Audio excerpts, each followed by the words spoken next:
Bonjour à tous. Bienvenue encore une fois à un autre de nos webinaires.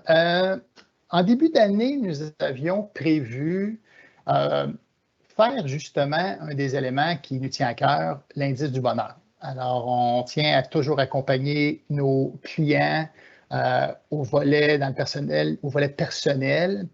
Alors là, évidemment, il y a eu quelques petits événements depuis notre dernier webinaire, dont cette nuit, entre autres, avec la Russie. Alors, je voulais tout simplement, on va commencer la présentation, mais on veut vraiment que ça soit un petit peu interactif. Alors, on va vous, je ne sais pas si c'est moi qui la présente. Myriam, c'est-tu moi qui clique dessus? Parfait. Donc, on veut que ça soit interactif. On a changé un petit peu le format.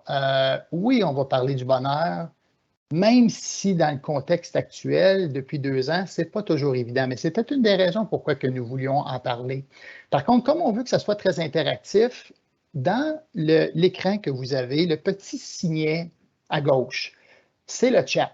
Alors, comme on veut que ça soit interactif, puis là, on peut aller sur des sujets très, très larges. Pas nécessairement sur le bonheur. Vous allez voir, on va prendre quelques minutes, puis on va parler des marchés, de parler un peu de géopolitique, juste pour mettre les choses en perspective. Et sinon, si le petit chat, vous ne le trouvez pas, le petit onglet, alors tout simplement nous écrire au groupe conseil d'Egno à l'adresse courriel que vous voyez. Et Christelle et Myriam vont m'aider un petit peu plus tard pour me dire quand il y aura des questions. On veut que ça soit interactif, humainement possible. Il se peut que ça soit plus court qu'une heure. Puis sinon, on va passer la prochaine heure ensemble. Alors, je ne suis pas capable de tourner ma prochaine page. Alors, notre gestion de patrimoine, vous avez vu comment, depuis plusieurs années ensemble, c'est quoi les 10 volets de la gestion de patrimoine, mais il y a un des points que les gens ne voient pas beaucoup, et c'est l'indice du bonheur. C'est vraiment l'élément déclencheur pour nous quand on dit que l'humain est au cœur de tout et qu'en finance, l'humain a été perdu. Aujourd'hui, c'est l'objectif de tout simplement baser sur les recherches, sur la science. C'est une de mes passions, de m'assurer que tous les gens dans la vie soient un petit peu plus heureux. Et l'équipe, on est tous là pour vous. Alors, on va prendre un petit peu de temps. Mais avant de passer, évidemment, ça c'est notre opinion. Qu'est-ce qui se passe actuellement dans le monde? Et cette nuit particulière, là, quand je me suis réveillé, j'ai vu que la Russie avait commencé à bombarder un petit peu. Vous savez, on est tellement bombardé de nouvelles négatives. Et qu'on faisait ce matin dans notre meeting d'équipe, on s'est dit non, on va continuer de faire cette petite présentation-là pour donner certains éléments clés, certains outils pour ne pas perdre de vue qu'il n'y a pas juste du négatif dans le monde. Puis malgré ces événements-là, on peut toujours regarder le verre un petit peu à moitié plein. Alors, là, ici, là, on est retourné, puis vous allez voir, là, ça se peut que je m'ajuste un petit peu, que des fois je bégaye un petit peu sur mes mots. Je m'en excuse parce qu'on vient de finaliser la présentation pour la mettre à jour le plus rapidement possible et pour mettre un peu en perspective les éléments. Ce n'est pas une présentation sur le marché. Par contre, dans les questions, s'il vous plaît, ne vous gênez pas. On est là pour répondre à toutes les questions. Vous allez voir, on va appeler tous les clients, on va leur parler. On est en mode, encore une fois, quand le marché bouge, on est toujours en mode un petit peu moins de révision de portefeuille, mais toujours en mode très proactif au niveau du rééquilibrage du portefeuille. Et juste pour vous donner un aperçu, ce matin dans le meeting, bonne nouvelle ou mauvaise nouvelle, des marchés, on ne bouge pas. Et une des raisons des fois pourquoi on ne bouge pas, c'est que ça nous permet de voir la lumière au bout du tunnel ou de prendre un temps de recul puis dire où est-ce qu'on s'en va avec ça? Parce qu'au fil des années, il y en a eu plusieurs événements géopolitiques et dans ce cas-ci, comme vous voyez, on parle du volet militaire. Puis ça, on a sorti cette diapo-là, les événements depuis 1930, qui comprend la Deuxième Guerre mondiale, parce que souvent, quand on entend les médias, on s'en va à l'extrême, on s'en va dans les émotions négatives. Et vous allez voir, pour être dans le bonheur, il faut faire complètement l'inverse. pas d'ignorer les éléments négatifs de nos vies, mais certainement de créer des émotions positives. Et c'est un des éléments importants dans la recette du bonheur. Alors, beaucoup d'informations ici. Ce qu'on a fait, c'est qu'on a tout simplement synthétisé un petit peu les dernières années en commençant par l'attaque de Pearl Harbor. Alors, juste pour vous donner un aperçu ici, là, cette colonne de gain-loss, on s'excuse, c'est en anglais, mais là, on n'a vraiment pas eu le temps ce matin à 10h30 là, de faire la traduction en français. C'est tout simplement de dire, pendant ces crises-là, la Deuxième Guerre mondiale, l'invasion de la Russie, ils font les manchettes actuellement encore une fois, de l'Afghanistan, après ça, le coup de Gorbatchev, on voit qu'au fil des 80 dernières années, il y a eu plusieurs événements. Puis là-dedans, on a aussi la fameuse attaque terroriste du 11 septembre, que je pense que tout le monde se rappelle dernièrement. Mais on voit qu'est-ce qui s'est passé avec les marchés. Et c'est pour ça que, bonne nouvelle ou mauvaise nouvelle, souvent, nous ne réagissons pas. Vous savez, il y a un processus, c'est de gérer par répartition d'actifs. Et ce qui veut dire que quand il y a des mouvements de marché, et vous vous souvenez, au mois de janvier, pour ceux qui ont écouté le webinaire, on a dit que ça va être une année très difficile. On a l'inflation en considération, on a le géopolitique à prendre en considération, on a la chaîne d'approvisionnement qui était relativement difficile.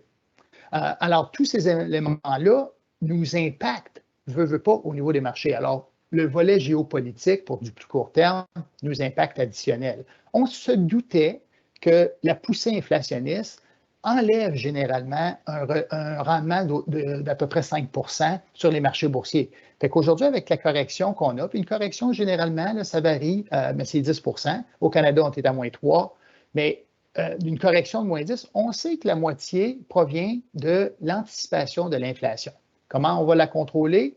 On aura un autre webinaire un petit peu plus tard parce qu'on veut vraiment focusser sur le volet bonheur. Pourquoi? On va voir un petit peu pourquoi le volet négatif. Pensez au négatif et au positif, au yin et au yang. Donc, on voit qu'avec des événements géopolitiques, militaires, qu'il y a des rendements négatifs. Donc, il n'y a rien d'anormal. Et la moyenne est de moins 6 Regardez l'historique, et ce n'est pas garant du futur, mais ça nous donne toujours, en ayant cette information-là, de bien comprendre pourquoi pas nécessairement réagir ou pourquoi rééquilibrer les portefeuilles. Un mois plus tard, on voyait que le marché avait repris une partie des baisses, pas la totalité des baisses, mais un an plus tard. Et comme vous savez, un an pour nous, c'est relativement court. Et c'est pour ça qu'on disait cette année, ça va être une année un petit peu plus difficile. Par contre, on gère sur 3-5 ans et on voit que dans l'année suivante, il peut y avoir de fortes surprises. Et on peut remarquer parfois, quand il y a des fortes baisses, il y a des fortes hausses. Pas dans tous les cas. Alors, la moyenne, c'est un moins 6. Un mois après, la moyenne, c'était 10. Et la moyenne, un an plus tard, on avait repris un petit peu plus les pertes. Encore une fois, aujourd'hui, ce n'est pas nécessairement, mais on voulait vous en parler. On sait que l'inflation, ça a un impact négatif à court terme. Les rendements négatifs ont un impact négatif. Et sachez qu'on est conscient. Vous savez que pour nous, l'aspect humain est très important, mais les rendements négatifs, on est conscient que ça a un effet pervers pour les gens et ça nous amène des fois un petit peu plus sombre. Et en plus, on a des conversations souvent ensemble. En anglais, le terme se dit très, très bien, ça s'appelle loss aversion et ça a vraiment un impact. Et on arrive au sujet du bonheur parce que l'impact négatif sur la santé mentale, et depuis 2 ans, on sait que ça l'a vraiment périclité, ça l'a vraiment baissé, c'est très puissant. Donc, le loss aversion, qui est la traduction, l'aversion aux pertes, là, dans ce cas-ci, on a mis un graphique de marché boursier, on l'appelle l'aversion aux baisses. Ça fluctue à tous les jours. Sachez qu'en 2008, on l'a vu, les baisses. Sachez que de novembre à aujourd'hui, ça a baissé. On en est conscient. Et c'est pour ça qu'en sachant scientifiquement et que les recherches démontrent que l'aversion aux pertes est puissante, ça nous amène dans notre cerveau à un niveau où le négatif est beaucoup plus puissant. Et comment qu'on sait? Bien là, on voulait juste montrer que quand on écoute les nouvelles, souvent, hein, on peut regarder un verre à moitié plein ou un verre à moitié vide. On va toujours rester relativement optimiste. La raison est simple, c'est qu'il y a un processus qui, au fil du temps, a été prouvé et qui fonctionne. Mais comment peut-on mettre dans notre vie, dans nos vies, ce processus-là dans la quête du bonheur? Alors, malgré tous les événements, et il y a beaucoup de négatifs, et ma question pour vous serait, quand je vous ai parlé de la Russie, quand je vous ai montré les rendements boursiers, quand je vous ai montré que votre portefeuille était plus haut et qui a baissé, comment vous êtes-vous senti?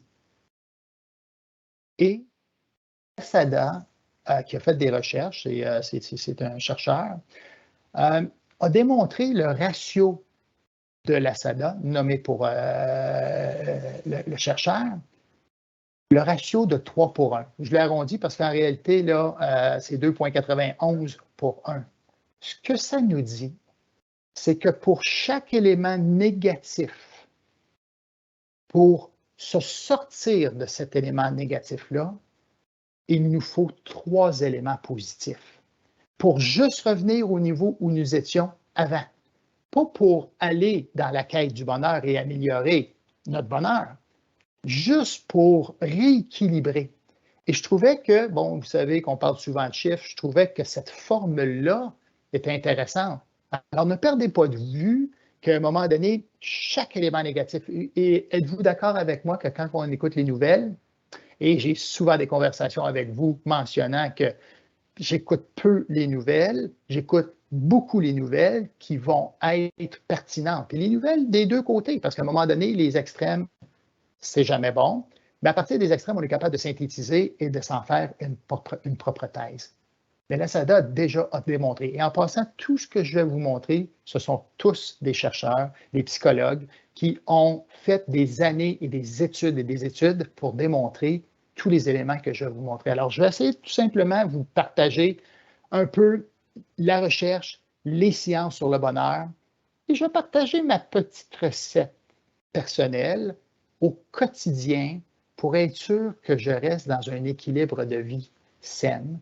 Parce que pour moi, un équilibre sain amène mon volet bonheur. Je vais vous la partager un petit peu plus tard. Et encore une fois, là, c'est vraiment au niveau scientifique, mais un petit peu du côté personnel que je pourrais vous partager la recette du bonheur. On avait fait une belle présentation, mais je pensais et nous pensions que c'était vraiment pertinent de prendre quelques minutes, juste encore une fois pour mettre en perspective, pour ne pas perdre de vue tout ce qui est négatif. Est-ce que c'est un drame ce qui se passe en Ukraine pour les gens là-bas? Absolument.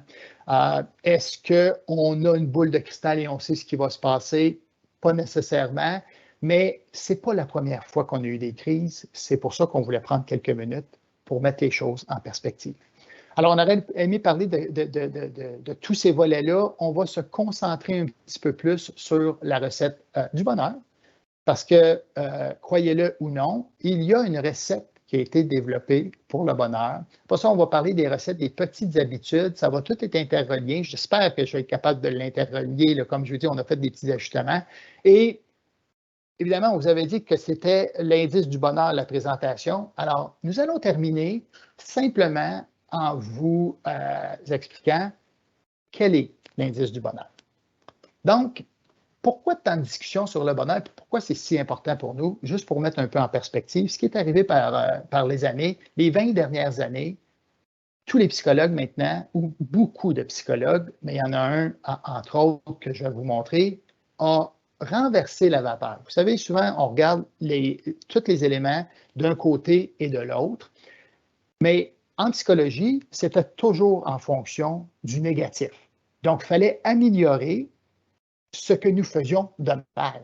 Et il y a des études qui ont démontré qu'on est mieux quand on est dans nos forces. Alors, les forces, là, on aurait pu en parler, je ne rentrerai pas dans les détails, mais quand il y a des recherches qui nous démontrent, puis il y a des tests qu'on peut faire pour déterminer quelles sont nos forces. Alors, concentrons-nous sur nos forces.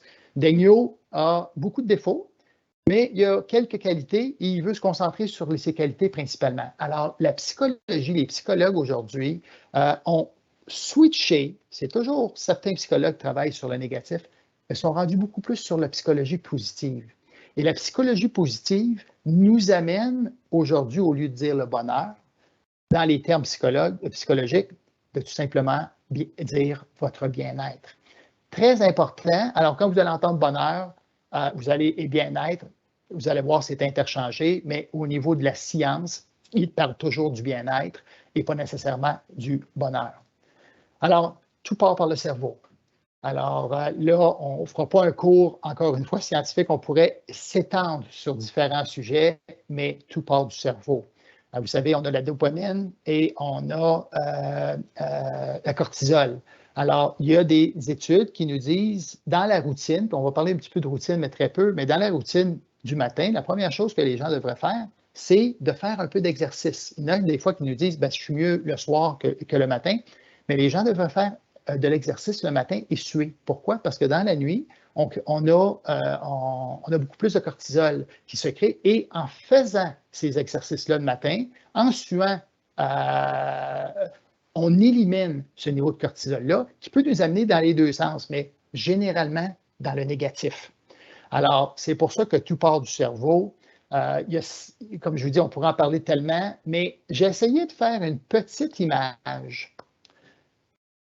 Souvent, par des exemples concrets. Souvent, les gens ont des objectifs dans la vie et on dit, si j'atteins cet objectif-là financier, on va prendre cet exemple-là, et j'atteins 1 million, je devrais être heureux. Ou j'atteins 500 000. Ou j'atteins, le montant n'est pas important, mais si j'atteins ça, je vais être heureux. Et souvent, les gens n'ont pas apprécié le processus. Et c'est, pour plusieurs d'entre vous, vous m'avez entendu parler de ça parce que c'est important. Ce que les gens font, c'est que de leur point de départ et en fonction de leur objectif, ils se comparent toujours en fonction de leur idéal. Mais c'est quoi l'idéal? On ne peut pas atteindre l'idéal. Alors, pour en arriver à se sentir beaucoup mieux, ce que les experts nous disent, puis là, vous allez voir, les experts, c'est souvent les psychologues, mais il y a des experts comme Dan Sullivan, qui est un expert au niveau des entrepreneurs, a démontré qu'avec Dr. Ben Hardy, qu'il ne faut pas se comparer à l'idéal. Il faut se comparer par rapport au progrès que nous avons fait. Et c'est pour ça que je dis souvent, on essaie de regarder le processus, d'apprécier le processus, les hauts et les bas. Et c'est prouvé scientifiquement que quand on arrive, puis vous allez m'entendre parler souvent de prouver scientifiquement parce que les gens me posent la question, mais Guy, es-tu un expert dans le bonheur? Qui est un expert et qui est heureux tout le temps? Je pense qu'on a tous nos hauts et nos bas, mais je m'appelle un amateur scientifique parce que j'ai une passion sur comment rendre les gens heureux. Est-ce que je réussis tout le temps? Absolument pas. Est-ce qu'on réussit tous? Absolument pas. Mais il y a des éléments clés et on va les voir qui sont très importants. Alors faites attention pour ne pas vous comparer à l'idéal. Comparez-vous par rapport à votre progrès et ça devrait vous amener un petit peu plus dans le bien-être, dans la célébration intérieure, de créer de la dopamine qui va tout simplement dire à votre cerveau, « Wow, belle progression, sois fier de toi. » Et tous ces éléments-là, cette flamme-là à l'intérieur, il y a tellement de monde qui décrivent comment on se sent, nous démontre que ça peut nous rapprocher d'être un petit peu plus heureux. Alors, la formule du bonheur a été développée et le psychologue dont je parlais qui a développé vraiment, qui se concentrait sur la psychologie positive, c'est Martin Seligman. Si jamais vous avez l'opportunité d'aller le voir, allez sur les présentations TED, TED. Il est hyper intéressant à écouter parler. Il est l'expert sur la psychologie positive. Et ça ne fait que d'exister que depuis à peu près 20 ans. Un petit peu avant, mais à peu près 20 ans. Alors, c'est très nouveau. C'est pour ça, tantôt, je voulais faire le lien entre la psychologie négative et la psychologie positive. Mais est-ce que ça ne fait pas juste plus de sens de focusser sur le verre à moitié plein plutôt que de focusser sur le verre à moitié vide? Et on va voir pourquoi que ça fait du sens pour notre cerveau, encore une fois. Donc, la formule du bien-être, formule du bonheur, c'est celle-ci. H, c'est pour la traduction anglaise de happiness. Alors, c'est vraiment H égale S plus C plus V. Alors, on a développé un petit cercle pour en arriver au chiffre de 100%. Puis après ça, je vais le décortiquer un petit peu pour voir c'est quoi le S, c'est quoi le C et c'est quoi le V. Mais j'étais très surpris d'apprendre que sur la formule, je l'appelle le 50-10-40, le 50 étant la génétique, le 10 étant les circonstances et l'autre 40%, c'est ce qu'on contrôle. Je vais vous donner quelques petits exemples que je trouvais très intéressants. Donc, le point d'ancrage, de réglage, le S, c'est ce que c'est, donc les gènes, le C pour la circonstance, puis V pour les activités intentionnelles. Il fallait quand même que je l'amène un petit peu dans une formule. C'est vraiment la formule, là, mais que j'ai synthétisée pour en arriver à notre 100% pour notre bien-être à tous. Alors, ils ont fait des études en passant, parce que là, souvent, les gens vous savez, quand un chercheur a fait une thèse et avec un échantillonnage considérable de jumeaux, identiques ou non identiques, puis je vais prendre cet exemple-ci, mais il va toujours avoir d'autres chercheurs qui vont essayer de débattre si c'est vrai ou si c'est faux. C'est un petit peu comme le réchauffement de la planète. Et là, aujourd'hui, on ne rentrera pas dans ce détail-là. On veut être dans le positif, on veut créer des émotions positives, mais on veut surtout avoir des petits outils, mais avoir des faits derrière pourquoi les gènes fonctionnent. Mais ils ont suivi des jumeaux identiques et non identiques qui ont été séparés à la naissance et qui ont retrouvé. Là, je ne rentrerai pas dans tous les détails, mais si jamais vous voulez, là, c'est vraiment, il y a Thomas Bouchard qui a fait tout le data et Siegel qui a fait vraiment l'étude. Puis des fois, ils sont un petit peu plus loin, mais je les ai mis parce que ça fonctionne encore aujourd'hui. Alors, je voulais donner quand même les études qui étaient faites de longue date. Donc, identiques ou non, ceux qui étaient identiques avaient le même niveau de bonheur lorsqu'ils se sont retrouvés, ce qui n'était pas le cas avec les jumeaux non identiques. Alors, c'est pour ça, puis là, les gènes identiques versus non identiques, là, sans rentrer dans la science, il y a des divergences un petit peu. Alors, je trouve ça très intéressant de dire, et ça valide vraiment que les gènes font partie. C'est un peu comme tomber dans la potion magique. Des fois, on dit, ah ben lui est chanceux ou lui, il est toujours plus heureux. Bien, ça s'explique scientifiquement parce que effectivement, les gènes, ils sont pour quelque chose.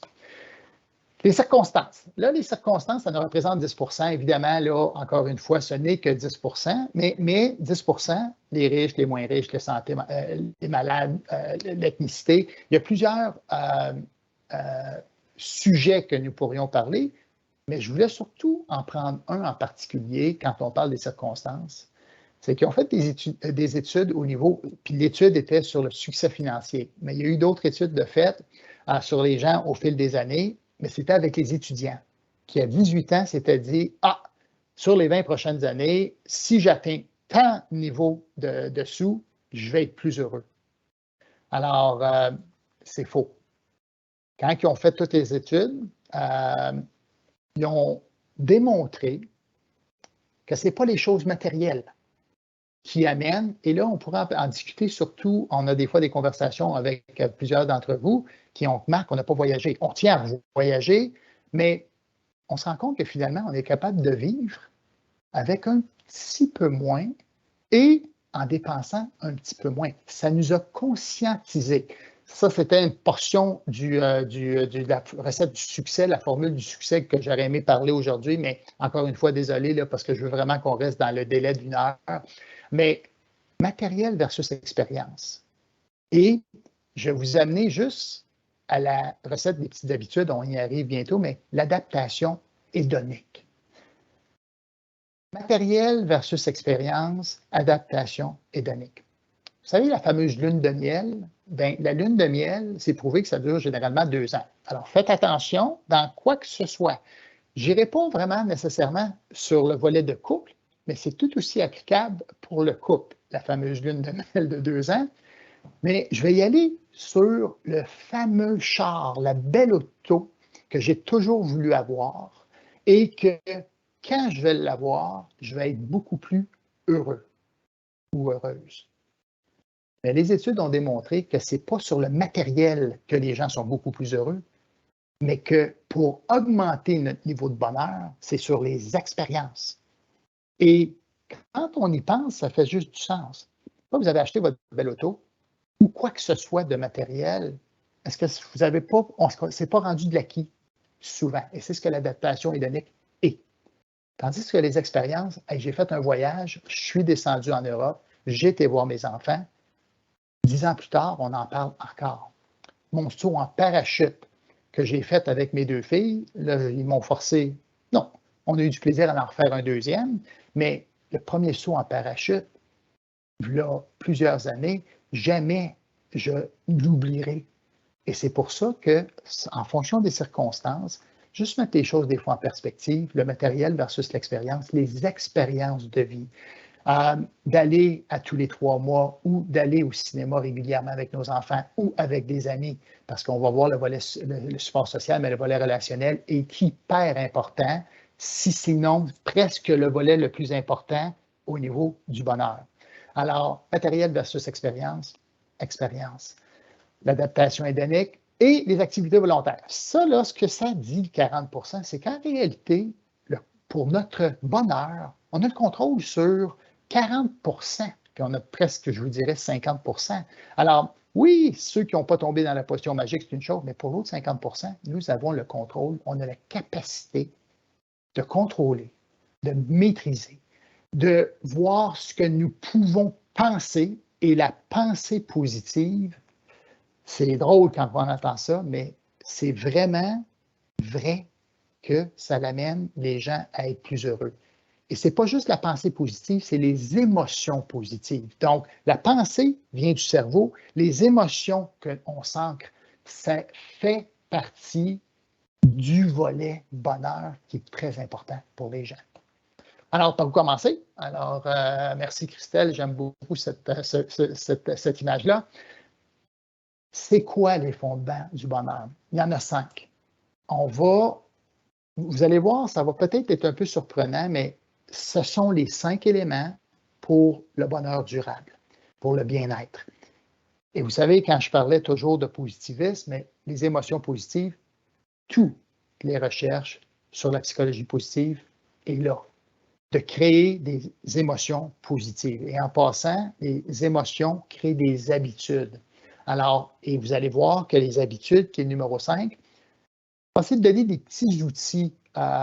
J'ai eu une formation, je me suis fait accréditer, là, ça s'appelle Tiny Habits, et je voulais le partager avec vous parce que pourquoi garder ça pour moi quand que ces outils-là, d'une simplicité, et à la fin de tout, là, si on peut passer à l'action et dire, ah, ça, je suis capable de faire ça, bien, tant mieux. Alors, on aura du plaisir. Fait que là, je vais juste peut-être poser une petite question pour voir s'il y avait, avant que je continue, s'il y avait des questions. Christelle ou Myriam, soit dans le chat ou dans le courriel du groupe? Non, je ne peux pas. Parfait. On continue à ce moment-là.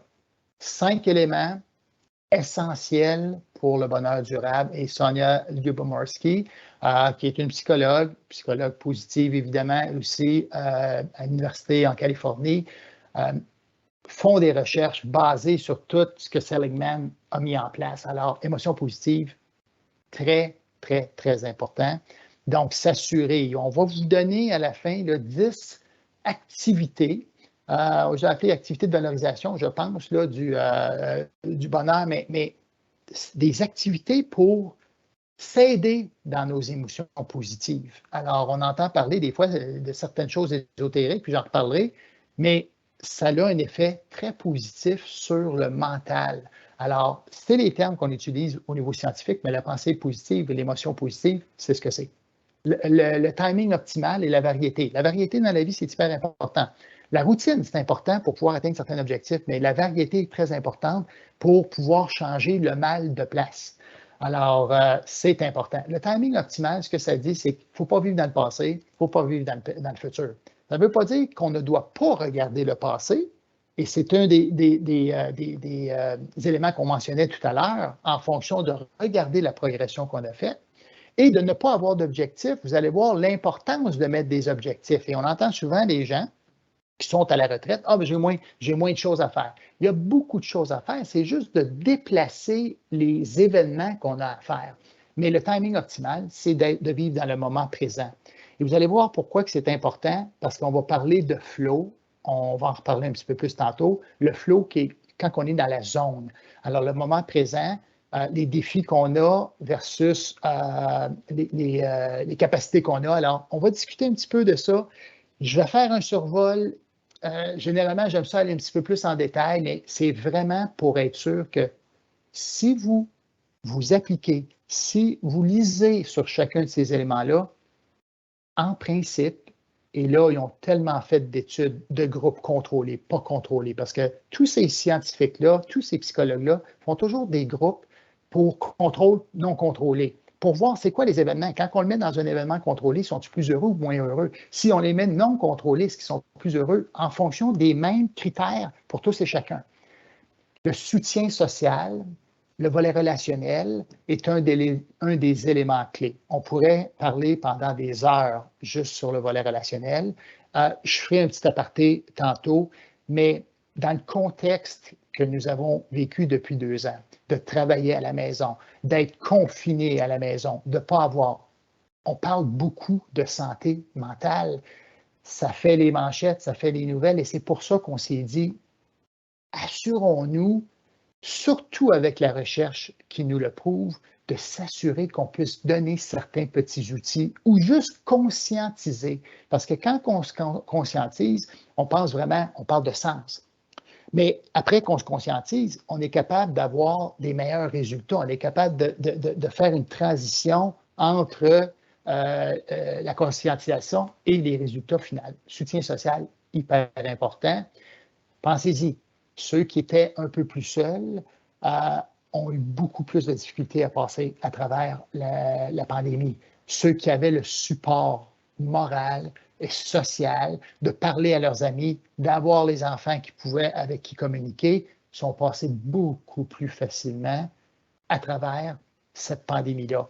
Et sachez, puis je le dis tout le temps à l'équipe, même pour nous, on est rentré quelques jours, là, on va rentrer au bureau tranquillement, mais de se voir en équipe, pour notre équipe, ça a un effet bénéfique. On est très efficace à la maison, mais ce volet-là, soutien social, support social, volet relationnel, mettez-le en haut, suite après, émotion positive en termes d'importance pour pouvoir être plus heureux. Et ça vous permet de passer à travers les événements plus difficiles, d'avoir un support moral ou un support social que quelqu'un vous pouvez échanger.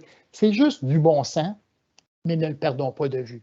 Appelez vos amis, appelez votre famille et ça tisse des liens beaucoup plus solides. Motivation, effort et engagement, ça revient dans tous les éléments. On va parler de la motivation dans quelques minutes. Sans effort, il faut appeler nos amis, il faut appeler notre famille. Il y a toujours de l'effort pour pouvoir augmenter notre niveau de compétence et notre engagement est important. C'est important pour moi d'être dans le bonheur. Et les habitudes. Et les habitudes sont très, très, très importantes. Ça s'appelle Tiny Habits, mais c'est développé en fonction, vous allez voir, en fonction de l'humain. Pour nous, là, pourquoi qu'on est très axé humain dans un domaine qui est beaucoup plus matériel, parce qu'on sait que les relations que nous avons, les expériences, les échanges, le processus, il y en a un. Ça fait 20 ans qu'on répète la même chose. Il n'est pas parfait, mais il nous donne la paix d'esprit. Par contre, on sait qu'on est des boules d'émotions. Et ces émotions-là, pour nous, sont très importantes. On est là pour vous accompagner. Alors, n'hésitez jamais, et on vous le dit, n'hésitez jamais. Si jamais il y a quelque chose, on est là. On n'est pas si pire pour avoir une bonne écoute. Alors, la téléologie, puis là, c'est des gros termes, mais ce que ça dit, tout simplement, c'est que chaque comportement est motivé par un objectif. Il y a un comportement, en anglais, c'est le terme behavior, mais ce comportement-là. Et là, le grit. Le grit pour le bonheur, il est très important. Il n'y a aucune traduction que je peux amener. Par contre, le grit, ce que c'est qu'en fonction de tous vos objectifs, en fonction de ce que vous souhaitez en termes d'émotions positives, les 5 éléments de vie, pour être encore plus solide, il faut que cette motivation-là soit intrinsèque, à l'intérieur de vous, et non pas extrinsèque, qui est de l'extérieur. Donc, le grit est très important d'avoir cette motivation-là, de vouloir, hein, on a ces expressions-là, de vouloir et de pouvoir, mais de vouloir, et ça part à l'intérieur de nous. Et c'est pour ça qu'on dit que ça prend une motivation, mais ça prend un effort et ça prend un engagement parce que c'est trop facile parfois de regarder un objectif, de regarder gros, et vous allez voir qu'on va vous suggérer de le ramener petit. Alors, le grit, c'est une motivation intrinsèque et une forte passion pour un objectif, parce qu'on a tous des objectifs, que ce soit un objectif de voyager, un objectif d'acheter quelque chose ou quoi que ce soit, il y a toujours un objectif derrière ça. Et c'est important d'en avoir des objectifs. Alors, on va prendre quelques minutes pour parler des recettes. Comment y arriver? C'est quoi la recette des petites habitudes? En anglais, on appelle ça Tiny Habits. Vous allez le voir tout de suite dans la prochaine, dans les prochaines diapos. Comment y arriver? Parce que souvent, là, on parle de motivation, puis on parle d'habileté. L'habileté, c'est la capacité, les aptitudes, les compétences. Il faut être dans nos forces, il faut être dans nos talents, il faut avoir des objectifs, il faut avoir des aspirations, il faut avoir des objectifs regardant par en avant, mais en vivant dans le moment présent. C'est ce qu'on appelle par les habiletés. Alors, cette courbe-là, c'est une bonne connaissance. Il fait partie d'un de mes groupes, BJ. BJ, c'est un professeur à Stanford University. En anglais, il est un Behavior Design Expert. C'est la sommité au niveau des comportements, l'expert sur les comportements et comment arriver à améliorer nos comportements.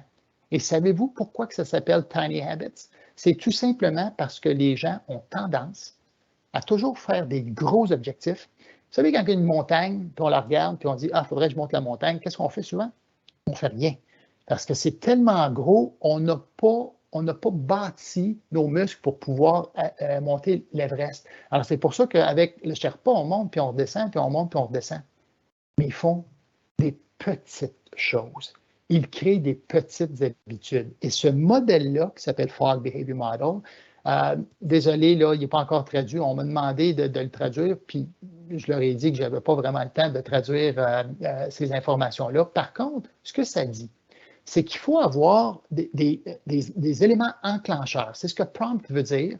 Et ces éléments enclencheurs-là, il faut les utiliser pour soit augmenter notre motivation ou soit en fonction de nos compétences, de nos talents. Et c'est pour ça qu'on revient souvent sur les talents. C'est quoi vos forces? Focuser sur vos forces. Pourquoi? Parce que ça devient naturel. Et nos habiletés naturelles, quand elles sont faciles à faire, et quand on a une forte motivation, on change nos comportements. On peut se ramener dans le bonheur beaucoup plus facilement. Et l'inverse est vrai. Alors, si on a une faible motivation, et c'est tellement difficile à faire, on est sous la ligne d'action, on ne fait rien parce qu'on voit ça comme une montagne. Alors, BJ a développé une petite recette que j'aimerais partager avec vous. Ce sont les recettes des petites habitudes. Je vais le traduire. Encore une fois, c'est assez facile à comprendre. Et je vais vous donner un exemple pour moi. On sait tous que de s'entraîner, c'est hyper important. Alors, évidemment, quand on a des journées pleines, on peut s'entraîner le matin. Alors oui, je me lève, oui, je sue pour enlever la cortisol. Mais je veux faire aussi un petit peu de push-up parce que quand on vieillit, quand même, il faut se garder en forme. Alors, pour se garder en forme, vous allez voir mon habitude. Alors, la recette ici, c'est petit. C'est quoi mon anchor? C'est quoi mon élément déclencheur? Mon élément déclencheur, quand je veux faire des push-ups, je n'aime pas rentrer. Là, vous allez voir dans le volet environnemental, s'il vous plaît, je m'en excuse, je sais que ce n'est pas parfait. Et même une douche froide, c'est supposé être très bon pour le système immunitaire, mais je ne suis pas rendu là. Mais je n'aime pas prendre une douche froide. Alors, quand je tourne ma poignée, c'est mon élément déclencheur, c'est ce qu'on appelle mon anchor moment. Après que je tourne la poignée, je fais mes push-ups. Et c'est là que BJ a développé cette recette-là. Le plus petite chose que les gens peuvent faire. Alors souvent, quand j'avais la formation, parce que j'ai dû, pour être accrédité, j'ai dû donner quelques cours de soir à des groupes. Alors, et là, la tendance des gens, c'est un peu penser toujours à la montagne, ramener ça comme une colline pour que ce soit facile à faire. Alors, je tourne, et là, les gens disaient, ah, ben moi, je suis capable de faire 10 push-ups. L'objectif pour changer le comportement, c'est de le mettre le plus petit possible. Et le plus petit possible, c'est un push-up. Et quand je l'avais fait, BJ m'a dit, Guy, c'est encore trop gros. C'est tout simplement, il faut que tu te mettes en position pour faire un push-up. Ça, quand tu as fait ça, tu as changé ton cerveau et tu as changé ton comportement. Et quand on parle d'émotions positives, et c'est là que la recette est gagnante, il faut vraiment célébrer. Et c'est ça qui change l'élément et qui crée une émotion positive, et c'est ce qui crée des nouvelles habitudes, des nouveaux comportements pour chacun des humains. Aussi simple, mais aussi compliqué. Alors, si jamais à un moment donné, vous avez un comportement ou une habitude que vous aimeriez changer et que ça ne fonctionne pas, la raison, c'est tout simplement, probablement parce que c'est trop gros. Et c'est dans tout ce que vous faites. Pensez-y. Après que j'ai un élément, on se lève le matin, on dit, j'aimerais ça prendre une bouteille d'eau, j'aimerais ça, parce qu'on me dit que prendre un verre d'eau ou une bouteille d'eau en me levant, c'est très bon. Que ce soit n'importe quoi d'eau, de vos valeurs, c'est très important. Ça veut dire qu'après que je me lève, je m'assure dans mon environnement que ma bouteille d'eau soit là. Fait, il ne faut pas partir et aller descendre dans la cuisine parce qu'il y a bien des choses, surtout avec des fois les gens qui ont un déficit d'attention, entre la chambre et la cuisine, il peut y avoir bien des éléments qui peuvent se passer. Assurez-vous d'avoir la bouteille d'eau à côté de vous. Je pense que vous avez compris le concept. Si jamais, à un moment donné, lors de nos conversations, de nos révisions, vous voulez en parler, ça nous fera plaisir d'en discuter. Attention, parce que, évidemment, là, on a dit qu'il peut y avoir plusieurs obstacles. Il y a 5 gros obstacles. Il y en a d'autres, là. Il y a beaucoup d'obstacles. Mais encore une fois, les extrêmes. Et vous savez, quand il y a un obstacle, quand il y a une situation particulière, on vous a toujours dit, faut, et c'est là notre force, je l'espère, on trouve des stratégies. C'est quoi l'obstacle? Et on se concentre sur la stratégie. Mais 5 des gros obstacles, c'est quoi? C'est le temps. On dit souvent, on n'a pas le temps pour changer nos comportements, mais pour aussi m'amener à développer puis à augmenter mon niveau de bonheur. Je vais vous en faire un petit outil. J'espère qu'il est simple, mais le temps, l'argent est un obstacle, l'effort physique, l'effort mental et souvent la routine, qui est reliée souvent avec le temps. On a de la difficulté et ce sont des gros obstacles. On en est conscient. Mais on peut le regarder d'une autre manière. Ces obstacles-là, est-ce que ce n'est pas aussi de la liberté? J'ai une carrière, j'ai un job. On entend souvent, je ne l'aime pas. Alors, il y a moyen de se créer de la liberté. Il va falloir certainement faire des changements, mais je n'ai pas assez de temps. Alors, on recherche dans ces obstacles-là une certaine liberté. On veut avoir plus de temps. Alors, prenez le temps de mettre en application cette petite recette-là et vous savez que d'augmenter ou d'améliorer de 1% par jour, c'est petit. Mais à la fin d'une année, c'est 365 jours si on le fait. Il y a 365% pour 365 jours. Ça peut faire un changement important. Alors, le temps, c'est vrai, mais si on veut trouver du temps, faisons quelque chose de petit en fonction de notre objectif de régler le temps. Et l'argent, on pourrait en débattre longtemps, mais je voulais juste vous faire porter attention quand on regarde parfois qui pourrait être du négatif au niveau de l'obstacle, mais qui peut nous amener dans le bonheur avec des libertés de ces 5 éléments-là. Alors, on va arriver à vous donner plusieurs exemples d'amélioration positive, d'activité positive. Et là, vraiment, ça, c'est, j'ai synthétisé, là, on a vraiment synthétisé plusieurs recherches de plusieurs experts. Et ce qu'ils ont trouvé, c'est, et j'espère que dans ces quelques points-là, vous pourrez en retrouver quelques-uns et vous dites, ah, ça fait du sens. Alors, pratiquer la gratitude et penser positivement. Je pense que les émotions positives font partie, mais de penser positivement. Alors, exprimer sa gratitude, cultiver l'optimisme, éviter de trop penser et les comparaisons sociales. Si on trouvait sur les comparaisons sociales, les fameux médias sociaux, la jeune génération, les experts, les psychologues sont un peu inquiets. On passe beaucoup de temps et cette fameuse comparaison sociale-là de dire « Ah, wow, tout le monde est comme ça sur Facebook », on sait que ce n'est pas la réalité. On en parle souvent. Alors, ils sont un peu inquiets. Par contre, c'est ça, éviter les comparaisons sociales. Mais pratiquer la gratitude et penser positivement, une des choses que les experts suggèrent souvent, c'est d'écrire dans un journal à la fin de la journée 3 éléments de gratitude qui s'est passé dans la journée. Aujourd'hui, il y a des journées qui sont tough. Là, si on peut regarder juste les marchés boursiers, peut-être que ça ne serait pas sur ce volet-là. Mais d'avoir une conversation, un échange dans le support social de l'équipe ce matin où je disais, mon Dieu, avec tout ce qui se passe dans le monde, est-ce que nous devrions parler du bonheur et de dire, je pense que c'est encore plus important. Alors, j'espère que ça a l'élément et ça a le résultat souhaité, mais sachez que c'est vraiment toute la science qui démontre que ça marche. Alors, encore une fois, petit, de toutes les faire, non, mais peut-être de prendre des petites brides peut aider. Alors, d'écrire dans un journal, je le fais régulièrement, pas obligé d'écrire à tous les jours, mais ce qu'il suggère, c'est au minimum une fois par semaine, mais d'écrire qu'est-ce qu'on est heureux. Et pourquoi? Bien, ça cultive l'optimisme et ça nous amène dans des pensées positives. Investir dans les relations sociales, là, ça allait très, très large. Des exemples qu'il donnait, c'est de faire acte positif de bonté, faire un acte de bonté envers autrui. Ils ont fait des recherches où ils disaient aux gens, vous allez faire, je pense que c'est 5, là, mais je vais me permettre de me garder une petite gêne, c'est 3 à 5 actes de bonté par jour.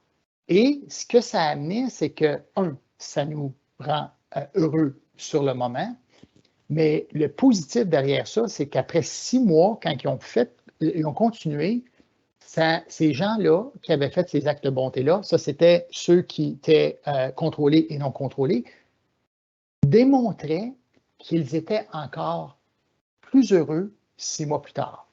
Entretenir les relations sociales, ça, là, je pense que s'il y en a juste un, puis dans le cas de la pandémie, là, heureusement, on réouvre un petit peu, je vous dirais le monde, là, on va avoir, ça va être moins compliqué. Et tant mieux, je pense qu'on est rendu là. Mais gardez cet élément-là hyper, hyper proche de vous. Parlez à vos enfants. Et ça nous amène toujours, et je sais que des fois, dans les familles, ce n'est pas toujours parfait, mais trouvez-vous quelqu'un, trouvez-vous un ami. L'importance de partager pas juste du positif, mais aussi d'avoir une personne de confiance en qui on peut parler, c'est vraiment ce que les recherches démontrent. Gestion du stress et de traumatisme, faire développer des stratégies, ça peut être un petit peu plus dur, mais c'est quand même très, très important. Et je trouve ça très intéressant parce que ce n'est pas toujours facile. Mentionné, apprendre à pardonner.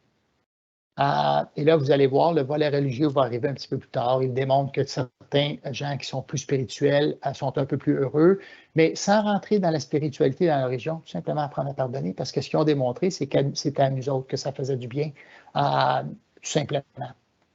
Vivre dans le moment présent. Et là, vous allez voir augmenter le flow. Le flow, là, c'est la zone. Et savourer les joies de la vie. Mais c'est quoi le flow? Vous savez, là, dans la zone, ceux qui ont fait du sport, là, ils ont fait beaucoup de recherches, mais dans les sportifs, c'est facile. J'étais dans ma zone.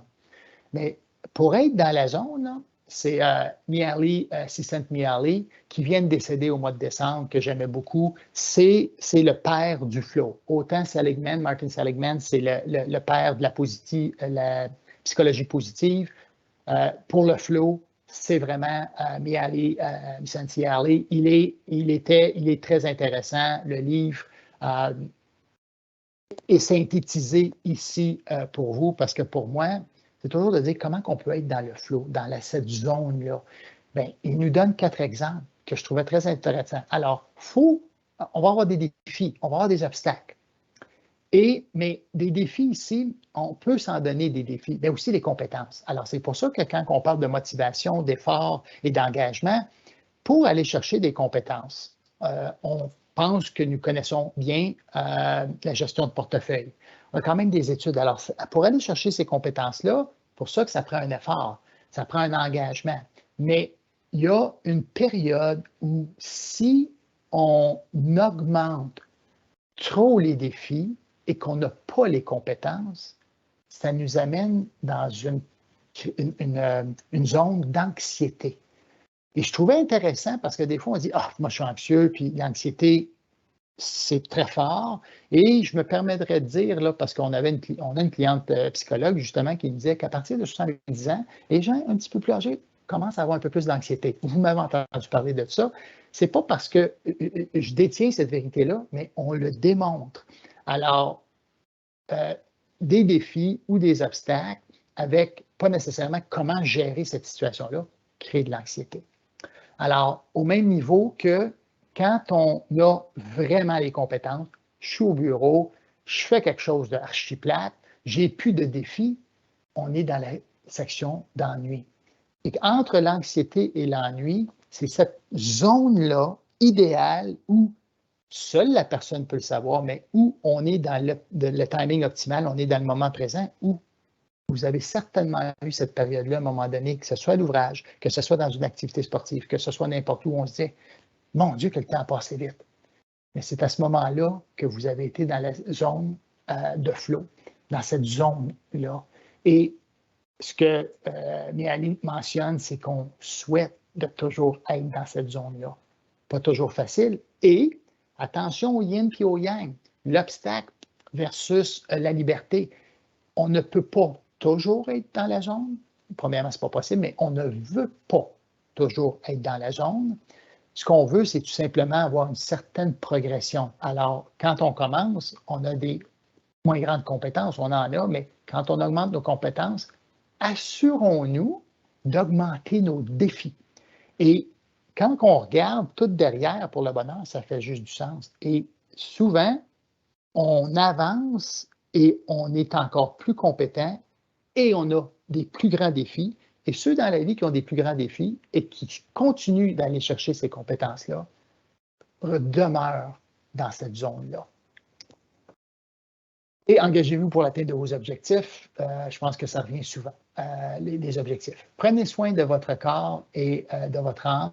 Et là, c'est là, sans rentrer dans le volet, mais ceux qui pratiquent la spiritualité ou la religion. Et vous allez voir, là, en doux, prenez soin de votre corps, mais le corps, c'est l'âme et le corps. L'activité physique, on le sait que c'est important, mais si c'est trop lourd, commencez petit, agissez comme une personne heureuse. Ça, je trouvais ça intéressant parce que c'est que le cerveau ne réalise pas et il dit, bon, ben, je suis heureux. Et un des éléments essentiels, c'est de méditer. Et je vais vous dire, avec mon cerveau, de la manière qu'il fonctionne, je le fais, je fais du yoga, j'essaie d'ingérer les deux, de compléter les deux ensemble. C'est un grand défi pour moi et j'essaie de le faire très petit. Alors, je fais très petit, mais c'est un défi. Fait que je ne vous dis pas que c'est facile, mais j'espère que c'est tout simplement de se reconscientiser et de dire, OK, je connais tout ça. Maintenant, est-ce que je le fais? Alors, la voici ma recette du bonheur et le petit cadeau que nous allons vous donner. Tous les matins, j'écris ces lettres-là. Tous les matins. Et j'ai un agenda qui s'appelle l'agenda du bonheur.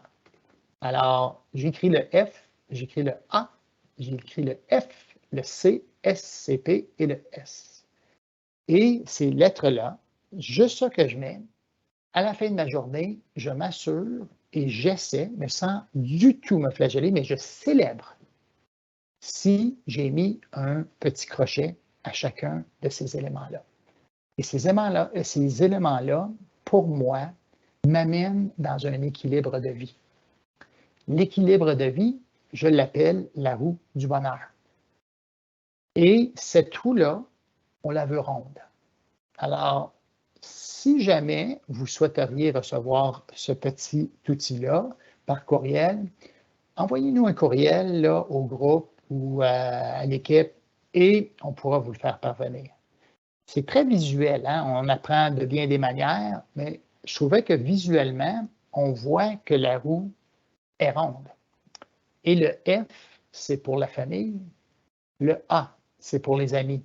On parlait de support social, on parlait des relations.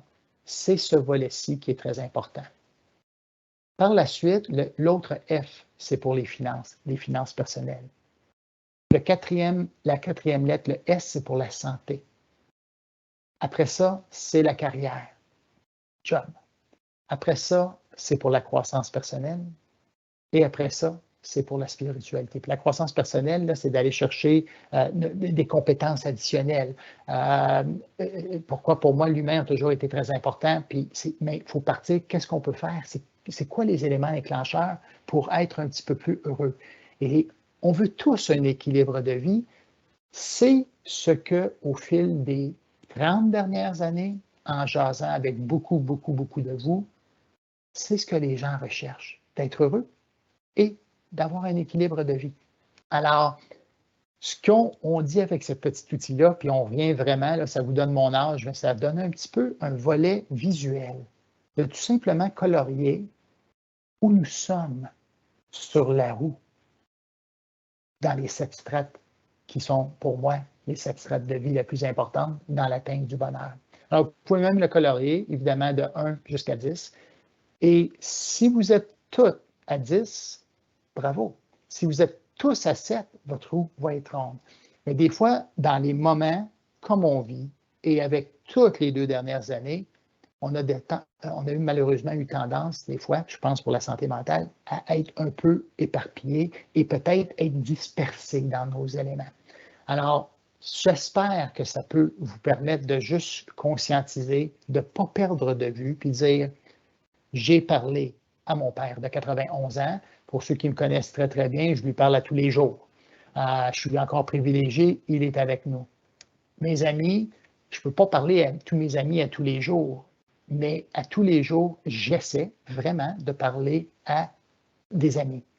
Les finances, ça c'est personnel. La santé, j'avais un objectif que depuis toujours, je l'ai fait grâce à un événement de vie où je faisais de l'hypoglycémie, de me dire, ma nutritionniste et mon docteur m'avaient dit, il faut que tu t'entraînes. Alors, j'avais perdu de vue mon déséquilibre de vie. Alors, ma santé mentale et physique, très importante pour moi. Et elle est importante pour moi, pour vous. La carrière d'aimer, ça a toujours été d'être dans nos forces puis d'aimer ce qu'on fait et de croître et au niveau de la spiritualité. Finalement, j'ai développé un petit index, ça s'appelle l'indice du bonheur.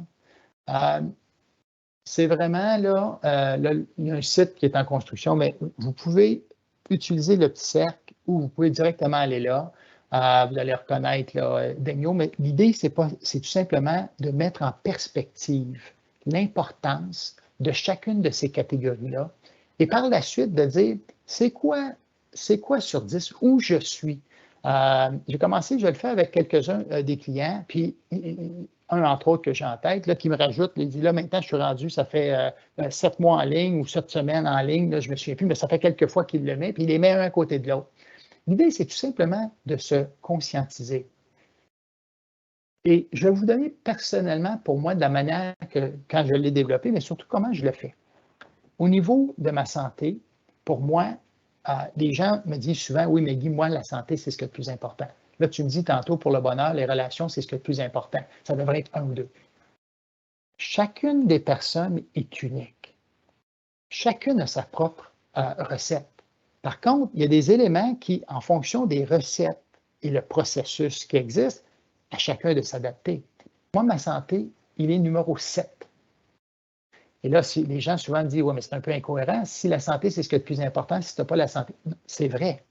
Par contre, ça fait des années que je m'entraîne 5h30 semaine et qu'au niveau de ma santé, mes habitudes, mon comportement est ancré. Alors, pour moi, je n'ai pas besoin d'y penser. C'est mon dernier parce que je sais que sur ma santé, quand je vais voir mon docteur, en fonction de tout, j'ai un niveau très élevé. Et je me donne subjectivement un chiffre où je suis. Alors, il y a des semaines que mon coach d'entraînement m'avait dit, il ne faut pas que tu t'entraînes. Alors, il y a des semaines que je ne suis pas à 10, mais l'idée de base, c'est juste d'être conscient. Alors, prenez-les comme aujourd'hui, est-ce que j'ai un obstacle? Est-ce que j'ai un défi dans ces 7 éléments-là? Et est-ce que c'est un défi qui est très important pour moi? Mais si oui, à ce moment-là, mettez cet élément de vie-là comme le plus important que vous souhaiteriez combler. N'oubliez pas, il faut célébrer. Ne vous flagellez pas. C'est très négatif. L'inverse, hein, le yin et le yang.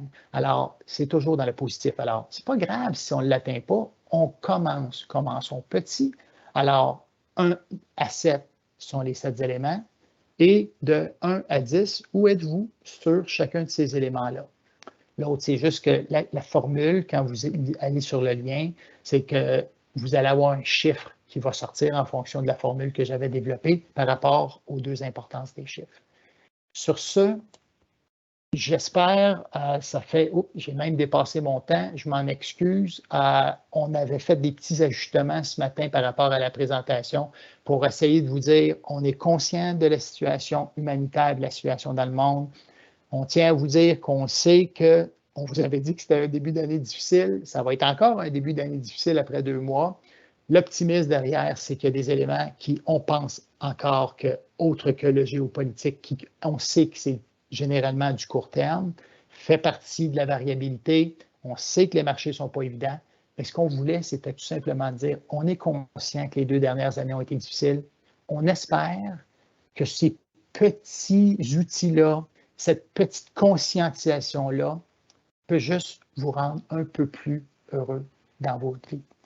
Alors, je vais redemander à Christelle et à Myriam s'il y avait des questions. Si oui, ça va me faire plaisir de partager. Ça va être une expérience de vie. Sinon, je tiens à vous remercier à tous. Ne lâchez pas, on est là et puis restons positifs. Pas de Myriam? question, Guy. Pas de questions. Alors, merci à tous et au plaisir de se reparler sous peu.